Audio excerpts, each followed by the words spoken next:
wrestling fans, and we are the degenerates that want to talk about it. Welcome to Kicking Out at 2. As always, I am Michael. I'm here with Tori. Hey, Tori.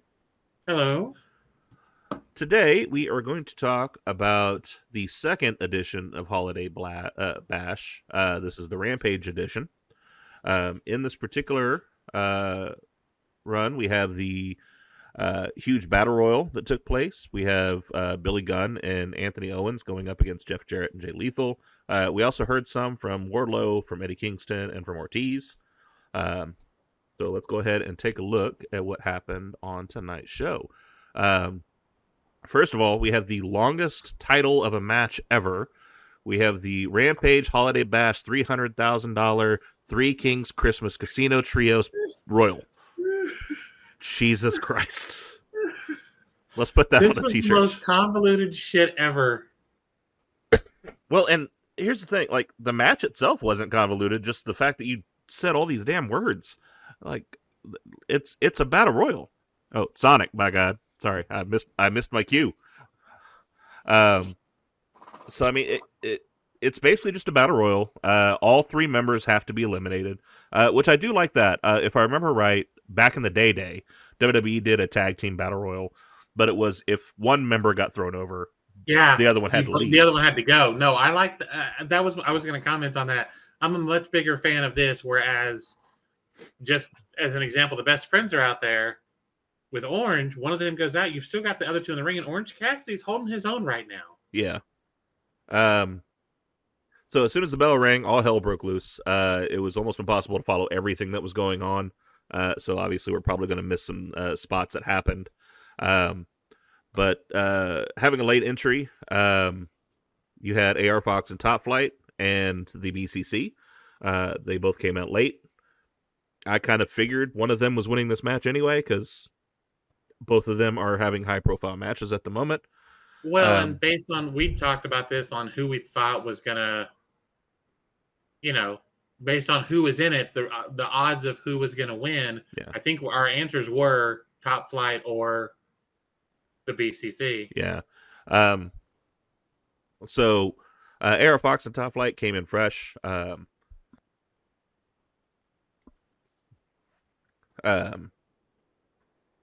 AR Fox and Top Flight came in fresh, and they ended up winning the whole thing by eliminating John Moxley and Claudio. But they did have a little help from Adam Page when he ambushed Mox. So that's obviously maybe going to do some contention between Adam and Dark Order, because Dark Order said don't get in the middle of this. So don't know. We'll see how that happens. This was a clusterfuck, but there was a lot of fun things in it. Yeah. I don't know if I like, I understand time restraint, and maybe that's why we did it. Not having them come in separately when we're going to have people with late entry anyway. Like, have them come out, two people start, or two teams start. One team comes in, one team comes in. That just seems like it would have been a little less of a cluster. There was just a lot happening. I like the idea of it. I definitely think it needs some tweaking. Yeah. It was weird for House of Black not to be in it. I thought so too. Because, I mean, they are possibly your most over trio, except for the BCC at the moment. Aside from the Elite and Death Triangle, yeah. Yeah. Well, as far as who's currently left, I should say. Yeah. Who's not involved in a best of 7? Yeah. Yeah, I mean, that's kind of how that ended up. I was seeing if there was any notes of like fun spots that happened, but it was a battle royal. Anything involving Top Flight was a pretty fun spot. AR Fox got a couple of them in too. Yeah. Then we ended up with Jade Cargill versus Vert Vixen, which a Vert Vixen apparently has had 7 matches, is what they said, in AEW so far. So again, one of those, like, first of all, it's a Rampage, so we know that she's not losing on a Rampage. This goes back to the Uso thing. Yeah, she's not losing this. Not if you're gonna do it, it's gonna be, if you're gonna do a surprise, it's gonna be somebody that's a known quantity at least, like a Sky Blue. So speaking of that, have you seen Jade's Twitter lately? she got interviewed and said, "Who would you want to beat your streak?" Oh, the Charlotte thing. I did Yeah. see that. I thought that was so cool. Um. It was if you could wrestle anyone not in AEW, Oh, basically. okay. And she said Charlotte, and Charlotte responded. Yeah. I was like, that's nice. I like So to see that. it's another one of those. If they could put the shit aside, like, here's the thing: Charlotte losing in AEW wouldn't hurt Charlotte. Jade losing after she loses the title, or if they did it as a non-title match and just ended the streak, isn't going to hurt her one damn bit because it's Charlotte fucking Flair. Like her or It's not, it's Charlotte. Charlotte Flair. It's literally I'd like to see this version of Ember against a Becky. Yeah. Against an Asuka. Like, if we could get this, if they could get past everything and be willing to work out a home and home type thing. Yeah, like a real Forbidden Door 2-night event. Even if you do, your stars losing to the big names from the other company, depending on who's losing and how, it doesn't hurt them. It doesn't make the company look weaker. No. And I think that's part of the mentality is, well, if we lose, we look weaker. No, you don't. No. Looks like you're doing business. Well, not only that, but here's the thing. Like, at the end of the day, the only people that are going to pay attention to if it's 50-50 at the end of the day are the people that don't like wrestling. If I'm just watching it and enjoying the 2 nights, I'm just excited about it. Yeah, I'm just like, whatever, I don't care. Right. Yeah, because in my head, of course it's going to end up 50-50 because you don't want either one to have a spot over the other. Of course that's going to happen. See, that's just it, though. To me, having a spot over the other, who cares? I don't think it diminishes either company. So, let's just use Jade and Charlotte as the example. So, Charlotte shows up in AEW for a match with Jade. Jade takes the L. But then Jade shows up on SmackDown with Charlotte, and Charlotte takes the L. Yeah. You do a best of 3, and wherever you put that third match, it doesn't matter who wins or loses because that shit's going to be fire. Well, and even to make it better, flip the two wins there. Have Charlotte win over an AEW. Have Jade win over. That's what I said. Oh, is that what you said? Sorry. Yeah. Okay. I thought you said it the other way around. COVID brain's getting you. It is. I got the vid for anybody who's curious of why I might sound a little down today. I'm saying they should do the job in their home territory. Yeah, for absolutely. the third one, find somewhere. Do it in New Japan. I don't care. Well, and no, so the third one, then you just do that as a double branded pay-per-view. And it's then not going to hurt either. It's not going to hurt either one of them to do that job. It's not. The only thing I think it might do that would quote unquote hurt business is it'll show how many people actually watch wrestling. Because we hold so close to how many people are watching AEW and how many people are watching WWE. Yeah. A lot of those are crossover. And so we can sit here and say, well, they got 2 million and they got 1.5 million. Well, yeah, but the only 1.5 was part of that too. Yeah. Okay. The 1.25 was part of that too, because there's that little segment of it's just this one or that one, which is so stupid. But it was a good match overall.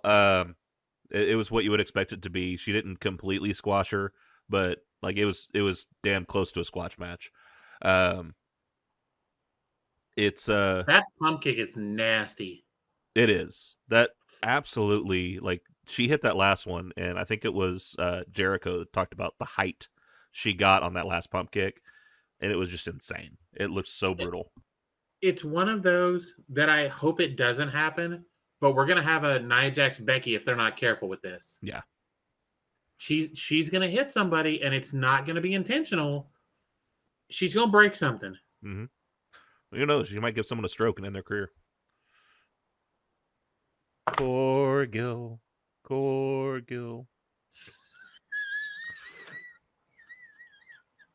This is why people don't take his places, Michael. All right, so this leads us to Anthony Bowens and Billy Gunn. Actually, before we got to that match, excuse me, we had a little bit with Ortiz, which was Ortiz and Kingston in the ring, and then House of Black ended up on the screen. Yeah. This was interesting.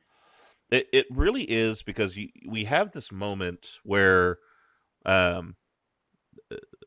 they're on the screen, and you got Malachi, and he's saying, If a friend of my friend or an enemy of my enemy is my friend, then if a friend of that enemy is influenced by me,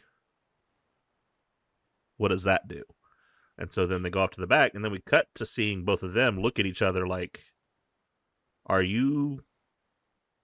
So this is one of the reasons that I love AEW, because this goes back to when they came out in that one match and wrecked everybody, Mhm. and Malachi told them to leave him alone. Yeah. Well, and that was referenced in the promo, and Kingston played it off as in, you punked out Ortiz and made it seem like he couldn't take the beat down. That Right. he was just nothing. Which we could play it that way. Or we could play it as in he is being converted. Do I think he's being converted? No, I don't think Ortiz fits that group without completely changing things. Now, if he's going to completely change his character, then maybe. Yeah. But like his character right now, or even tweaking his current character, Yeah. I don't see him in that group at all. No, it doesn't fit. You would have to severely change that. And what are you going to do when Santana comes? No, Yeah. And maybe that's what it is. Maybe we tease Ortiz going to them, and then we do that until Santana comes back. And then Santana's the one that pulls him back out. So that way he's not a permanent fixture in it. He's just kind of... That would work. That would work. Yeah, we kind of play like the...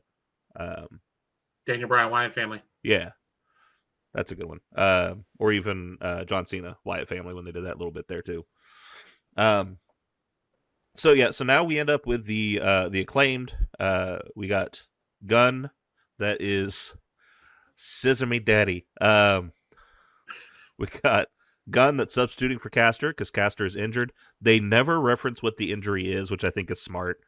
Because of course he's not actually injured. They're just saying he couldn't be cleared tonight. So just something small happened and he couldn't get cleared tonight. We were talking about this before this. First of all, Billy Gunn is 59. Yeah. This man is just a stone's throw away from being 60 years old, and he is still in as good a shape as he was when he was the one Billy Gunn. Like, and Jesus Christ. He is as over or more over than when he was one of the New Age Outlaws. Oh, yeah. My man is almost 60, and he's one of the best things they're putting on TV. Yep. It's amazing the longevity of that character. And here's the thing, like, his character is basically the same as it was, and that's where it fits.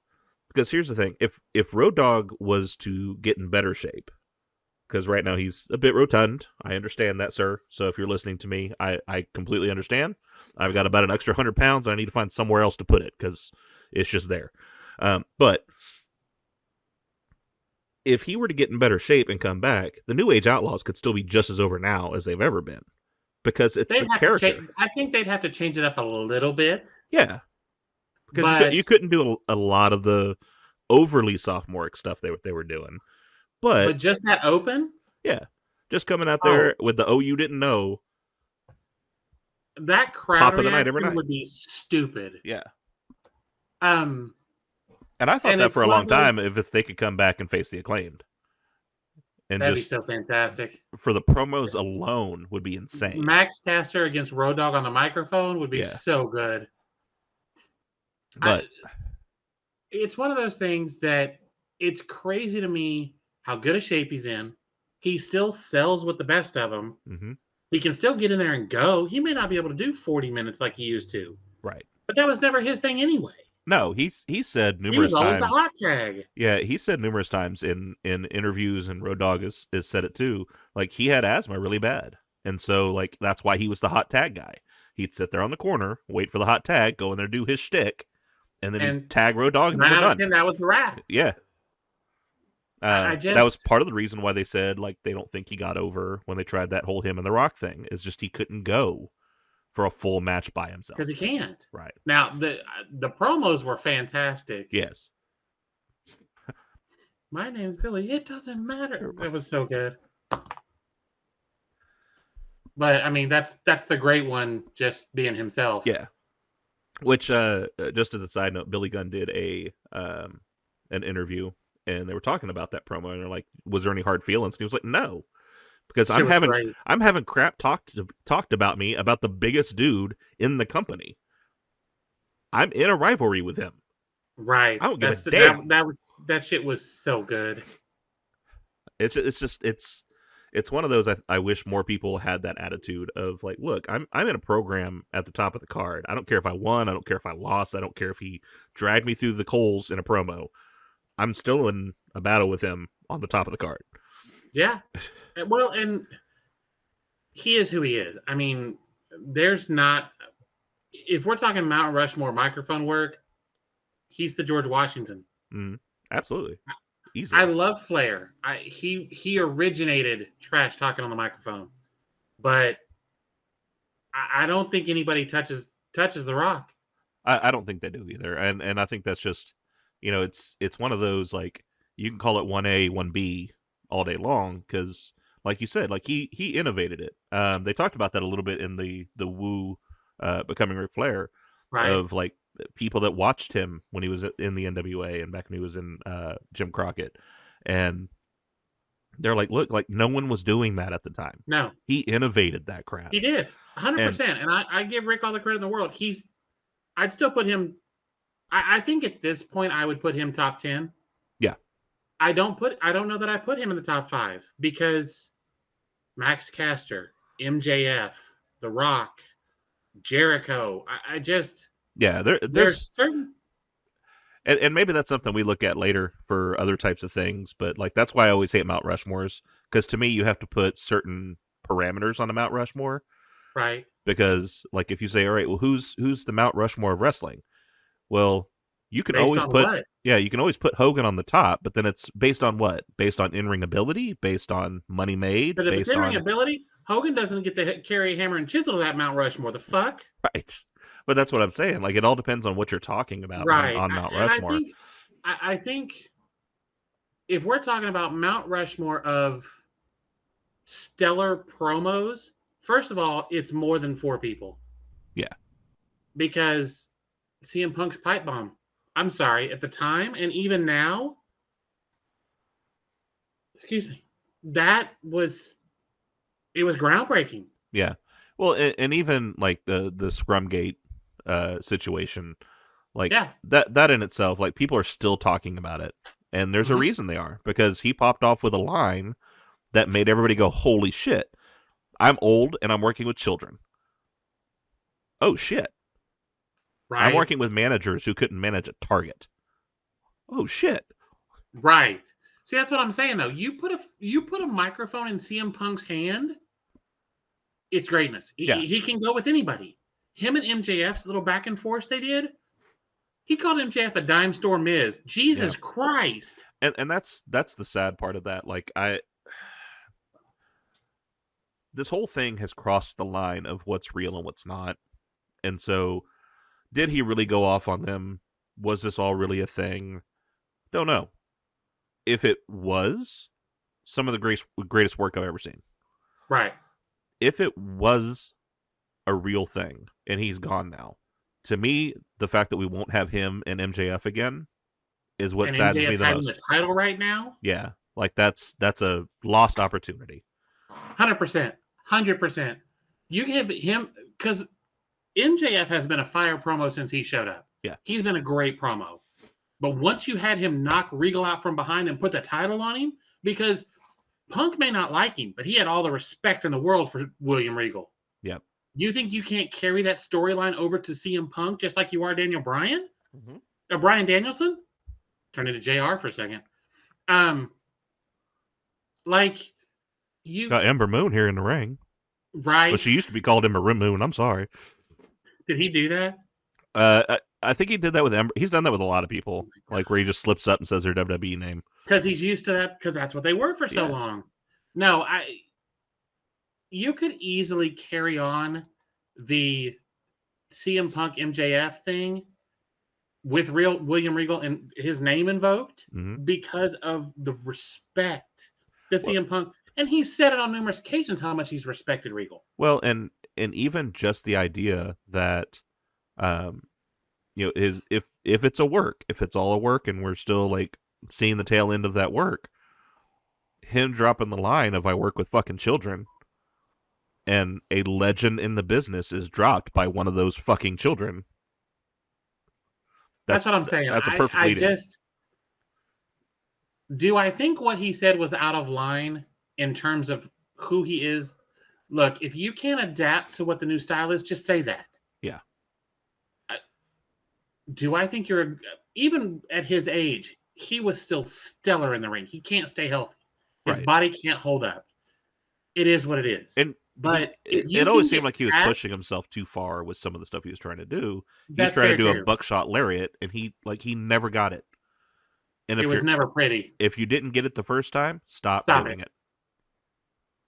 If you can get past all of this and bring him back just as a mouthpiece to have a match, give him a Soraya once a month, once every now and then, just to have him there on the microphone. People are like, he didn't change the ratings. Are you drunk? Yeah. Have you been smoking crack in the back? Like, are you in Muskogee doing heroin, like meth? What are you like? What? He absolutely bumped the needle. He did. It didn't bump as hard as they said it was going to be, but no, but we didn't know what he could do. We didn't know what he was going to do. Right. He may have shown up and been like, I just wanted to come out and say, hey, appreciate y'all. I'm not going to wrestle anymore, but I'm here. Yeah. People still would have lost their minds. Throw him on the announce desk. Give him Triple H's blazer. I was going to say, does he get somebody's blazer? Because does Excalibur wear a blazer? Can he take his? Because the man in the mask and anybody that they have at that desk is always a great interaction. Yep. No, but I think you have Mark Henry there as a guest announcer, and then he comes in and he takes a permanent announce, and then he takes Mark Henry's jacket, and then it just swallows. Hilarious. Hilarious. Because that's what happened with Trip too. Is it just swallowed him off track. We did. All right, so you might just want to cut that whole section out and make it its own thing. Maybe. So Bowens and Lethal started off with a bunch of furious exchanges. We ended up them both getting the tag, bringing in both Double J and Daddy Ass. I got to give Jeff Jarrett his credit too. He can still get in there and go. He can, and the step over strut was fucking beautiful. Yeah, that shit was so good. Here's the thing: I haven't seen any of his stuff since he came back in ring, other than like when he was hitting people with guitars. So he had a shirt on and everything. I gotta admit, dude's still in phenomenal shape. Like, he still looks good. Yeah, he's still putting in the work.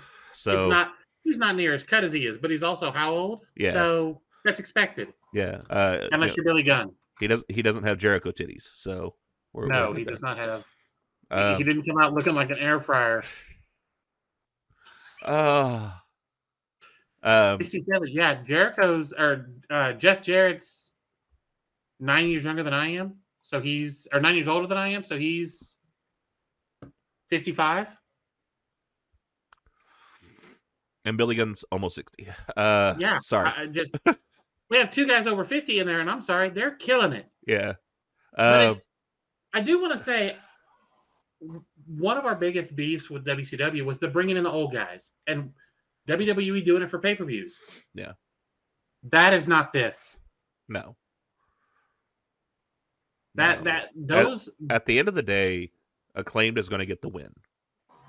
And so it's two veterans and someone who's fairly young, like Jay Lethal. I mean, he's been in the business forever, right? But he's still young, but he's majorly talented. So those two putting them over is amazing.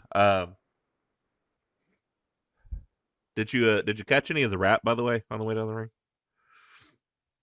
Oh, from Max Caster? Yeah. Oh, that shit was fantastic. You're out here with a not so Jay great Lethal colleague. Was born in '85.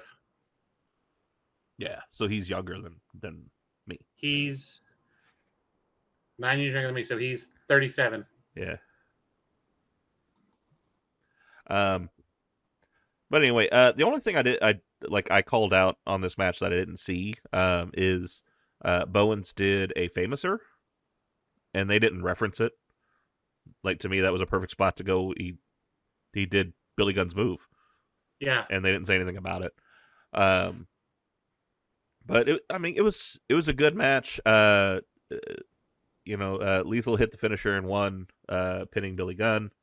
A good way for them to get the win because Max Caster wasn't in it. So the commentary team referenced a lot of times of like it's not Bowen's normal tag partner. Yeah. It's not as in sync as it normally is. To me, Bowens and Caster are the definition of homegrown talent. Yeah, absolutely. I remember their first couple matches. Ouch. Yikes. Well, and the gimmick wasn't quite there either. No. He was doing when he first started doing the rap thing, I'm like, this kid is stupid. Yeah. And then his raps got more on point and more poignant. And I was like, oh, okay. Yep. Ron Cena called he wants his gimmick back, but as long as you paid him copyright money, you're good. It kind of reminds me of when Enzo and Cass first got together, because that gimmick was always really kind of rough at the start of it. It took a while for them to really hit that groove. And then when they hit the you can't teach that and the soft, it was over. Yeah. It was over at that point. Everybody fell in love with him. Yep. And so, like, it's very much the same. So, like, with the Acclaimed, you have the Scissor Me Daddy Ass, you have the scissoring in general, you have the rap come into the ring. At the time, they were heels when they first started doing it, so Bowen's always saying the wrong city was hilarious. Was kind of fun. And then eventually, the Guns saying the wrong city when they turned faces, where they were kind of that in between. And so then Bowens had to correct him and say, no, San Antonio or wherever they are. So definitely where they need to be now.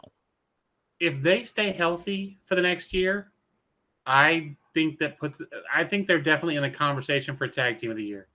I could see that. Yeah. For me, they're top 5 this year still. Yeah. But they've still got a little bit to do. Yep. Their match with FTR was a banger. Yep. And speaking of top 5, we'll have a new show out that's called I Need 5. Shout out to Big E. King Kong Bundy. So we'll have that come out a little later where we talk about our top 5 of the year. We felt like that might be a good place to stick it in because it's end of the year and Raw was just a review show. So good time just to talk about what we think happened in the year. What's up? You got that look on your face? Nothing. Okay. I'm not trying to get canceled. We're good. Keep going. Okay. So that closes us up for another show. Thank you for spending your time with us. If you're enjoying our podcast, please support us. Share our channel. Share this video. Follow and hit us up on all the socials that are down below, including the new one. We have a TikTok now. That's where all of our YouTube shorts will go. Because YouTube Shorts apparently doesn't get any views. So we're going to go with TikTok for that. If you want to catch up with any of the stuff that's going on with us as far as recent videos or videos of when we first started the podcast, hit us up on youtube.com/@kickingout2. Until next time, I'm Michael. This is Tori, and we'll see you on the next one. Bye.